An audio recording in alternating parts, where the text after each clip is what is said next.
ഓം ശാന്തി 8/6/2024.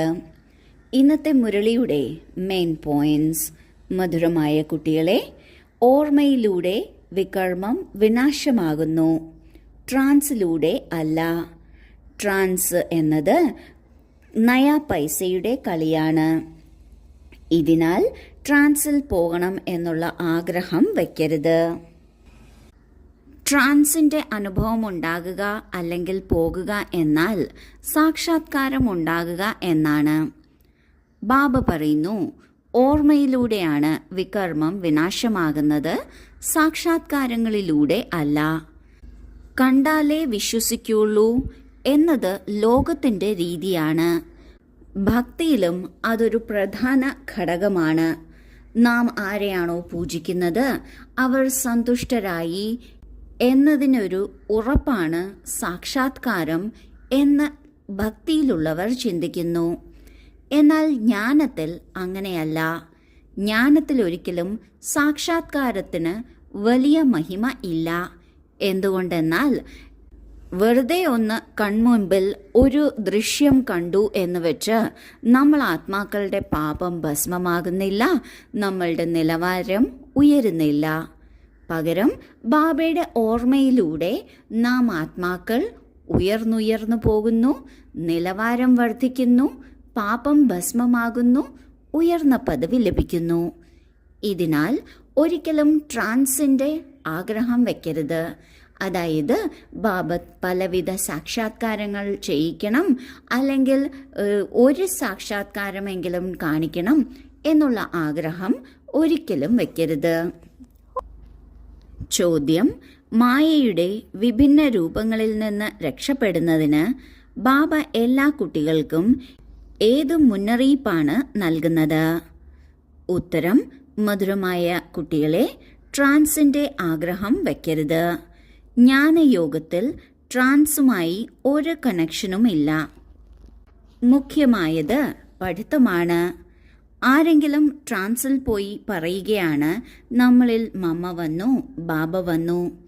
ഇതെല്ലാം സൂക്ഷ്മമായ മായയുടെ സങ്കല്പങ്ങളാണ്.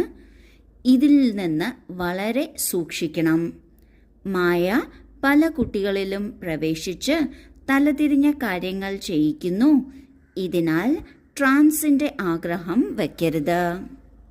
ബാബ വ്യക്തമാക്കുകയാണ്, ജ്ഞാനയോഗത്തിൽ ട്രാൻസിന്റെ, അതായത് സാക്ഷാത്കാരങ്ങളുടെ പ്രത്യേകിച്ച് ഒരു കണക്ഷനും ഇല്ല. ജ്ഞാനം എന്നാൽ നാം ഈ പഠിത്തം, ബാബ പഠിപ്പിക്കുന്ന പഠിത്തം വ്യക്തമായി സ്പഷ്ടമായി പഠിക്കുക. അത് അധ്യയനത്തിലൂടെയാണ് നമ്മൾക്ക് പൂർണ്ണമായും ഉൾക്കൊള്ളാൻ കഴിയുന്നത്. യോഗമെന്നാൽ ബാബയെ ഓർമ്മിക്കുക എന്നതാണ്.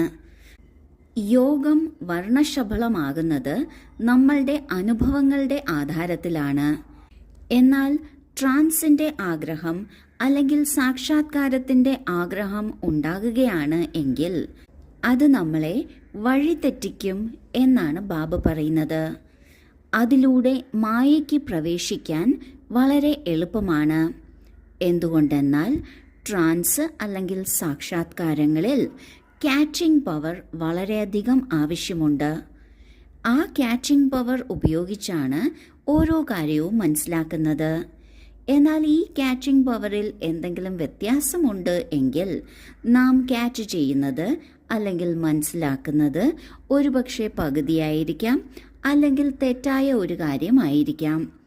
ഇതിനാൽ ട്രാൻസിനെ കുറിച്ചോ സാക്ഷാത്കാരം വേണമോ എന്ന ഒരാഗ്രഹവും ഉണ്ടായിരിക്കരുത്. ഇതിൽ വളരെ വളരെ ശ്രദ്ധാലുവായിരിക്കണം. മായ സൂക്ഷ്മമായ രൂപത്തിൽ വന്ന് നമ്മളെ വഴിതെറ്റിക്കും. ധാരണയ്ക്കുള്ള മുഖ്യസാരം: 1. സംഗമയുഗത്തിൽ സ്വയം തന്നെ ട്രാൻസ്ഫർ ചെയ്യണം. പഠിത്തത്തിലൂടെയും പവിത്രതയുടെ ധാരണയിലൂടെയും തൻ്റെ ക്യാരക്ടർ മെച്ചപ്പെടുത്തണം. ട്രാൻസ് തുടങ്ങിയവയിൽ താൽപ്പര്യം വയ്ക്കരുത്. 2. ശരീരത്തിനായി കർമ്മം ചെയ്യണം, ഉറങ്ങുകയും വേണം. ഹഠയോഗമല്ല. എന്നാൽ ഓർമ്മയുടെ യാത്ര ഒരിക്കലും മറക്കരുത്. യോഗയുക്തരായി ശുദ്ധഭോജനമുണ്ടാക്കൂ, കഴിപ്പിക്കൂ. എങ്കിൽ കഴിക്കുന്നവരുടെയും ഹൃദയം ശുദ്ധമായി തീരും. ആദ്യത്തെ പോയിന്റിൽ ബാബ പറയുന്നു, ഈ സംഗമയുഗത്തിൽ നമ്മൾ നമ്മളുടെ പഠിപ്പിൽ ശ്രദ്ധ കൊടുക്കണം, പവിത്രതയുടെ ധാരണയിൽ ശ്രദ്ധ കൊടുക്കണം. എന്നിട്ട് നമ്മുടെ ക്യാരക്ടർ അല്ലെങ്കിൽ വ്യക്തിത്വം പരിവർത്തനപ്പെടുത്തി മെച്ചപ്പെടുത്തി എടുക്കണം. ഇതിലൂടെയാണ് നമ്മൾ സ്വയം കലിയുഗത്തിൽ നിന്ന് സത്യയുഗത്തിലേക്ക് ട്രാൻസ്ഫർ ആകുന്നത്. ഇതിനിടയിൽ സാക്ഷാത്കാരം വേണം, ട്രാൻസിൻ്റെ അവസരം വേണം എന്ന ആഗ്രഹമൊന്നും വയ്ക്കരുത്. രണ്ടാമത്തെ പോയിന്റിൽ ബാബ പറയുന്നു, ഈ ജ്ഞാനമെന്നത് സഹജ രാജയോഗമാണ്, ഇത് ഹഠയോഗമല്ല. അത് പാടില്ല, ഇത് പാടില്ല എന്നതിനുപരി നാം ശരീരത്തെ നല്ല രീതിയിൽ നോക്കണം, പരിപാലിക്കണം. അതായത് ശരീരത്തെ മുന്നോട്ട് കൊണ്ടുപോകുന്നതിന് തീർച്ചയായും കർമ്മം ചെയ്യണം, ജോലി ചെയ്യണം, പഠിക്കണം. അതുപോലെ ഉറങ്ങേണ്ട സമയം ഉറങ്ങുകയും വേണം. എന്നാൽ ഓർമ്മയുടെ യാത്രയിൽ ശ്രദ്ധ കുറഞ്ഞു പോകരുത്. ഉറങ്ങണം എന്നുദ്ദേശിക്കുന്നത് രാത്രി നേരത്തെ കിടന്ന് രാവിലെ അതിരാവിലെ എഴുന്നേൽക്കുക എന്നാണ്. അമൃതവേള ഒരിക്കലും മിസ് ചെയ്യരുത്. ഒപ്പം ബാബയുടെ ഓർമ്മയിൽ ബാബയ്ക്കായി, ബാബയുടെ കുട്ടികൾക്കായി ആഹാരമുണ്ടാക്കുന്നു എന്ന സ്ഥിതിയിൽ സ്ഥിതി ചെയ്ത് ശുദ്ധമായ ഭോജനം ഉണ്ടാക്കുകയും അത് ബാബയ്ക്ക് നൽകി സ്വയം ഗ്രഹിക്കുകയും മറ്റുള്ളവർക്ക് നൽകുകയും വേണം. ഇങ്ങനെ ചെയ്യുന്നതിലൂടെ ഭക്ഷിക്കുന്നവരുടെ ഹൃദയവും ശുദ്ധമായി തീരും. വരദാനം: തൻ്റെ സൂക്ഷ്മ ശക്തികൾക്ക് മേൽ വിജയിയാകുന്ന രാജഋഷി സ്വരാജ്യ അധികാരി ആത്മാവായി ഭവിക്കട്ടെ. കർമ്മേന്ദ്രിയ ജീത്ത് ആകുക എന്നത് സഹജമാണ്.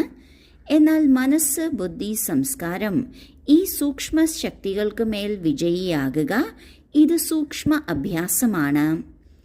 ഏത് സമയത്ത് ഏത് സങ്കല്പം, ഏത് സംസ്കാരം ഇമർജ് ചെയ്യാൻ ആഗ്രഹിക്കുന്നുവോ അതേ സങ്കല്പം, അതേ സംസ്കാരം സഹജമായും സ്വന്തമാകണം. ഇതിനെയാണ് പറയുന്നത് സൂക്ഷ്മ ശക്തികൾക്ക് മേൽ വിജയം, അതായത് രാജഋഷി സ്ഥിതി. സങ്കല്പശക്തിക്ക് ഓർഡർ നൽകൂ, ഉടൻ ഏകാഗ്ര ചിത്തമാകൂ എന്ന്. അപ്പോൾ രാജാവിൻ്റെ ഓർഡറാണ്. ആ സമയം അതേ തരത്തിൽ തന്നെ മാനിക്കുക. ഇതിനെയാണ് രാജ്യാധികാരത്തിൻ്റെ അടയാളമെന്ന് പറയുന്നത്. ഈ അഭ്യാസത്തിലൂടെ അന്തിമ പേപ്പറിൽ പാസ്സാകും. കർമ്മേന്ദ്രിയ ജീത്ത്, രാജഋഷി അല്ലെങ്കിൽ സ്വരാജ്യ അധികാരി, ഇവയെല്ലാത്തിൻ്റെയും അർത്ഥമെന്നാൽ മനസ്സ്, ബുദ്ധി, സംസ്കാരം, 5 കർമ്മേന്ദ്രിയങ്ങൾ ഇവയെല്ലാം ഒരുപോലെ ഓർഡർ അനുസരിച്ച് നടക്കുന്നതായിരിക്കണം. ഏത് സമയത്ത് ഏതാജ്ഞ മനസ്സിനായാലും കൊടുത്തുവെങ്കിൽ ആ സമയം തന്നെ അതേ സ്ഥിതിയിൽ അതേ തരത്തിൽ സ്ഥിതി ചെയ്യുക. ഇതിനെയാണ് രാജ്യാധികാരം എന്ന് പറയുന്നത്. ഇത് ഒരു സൂക്ഷ്മ അഭ്യാസമാണ്, പരിശീലനമാണ്.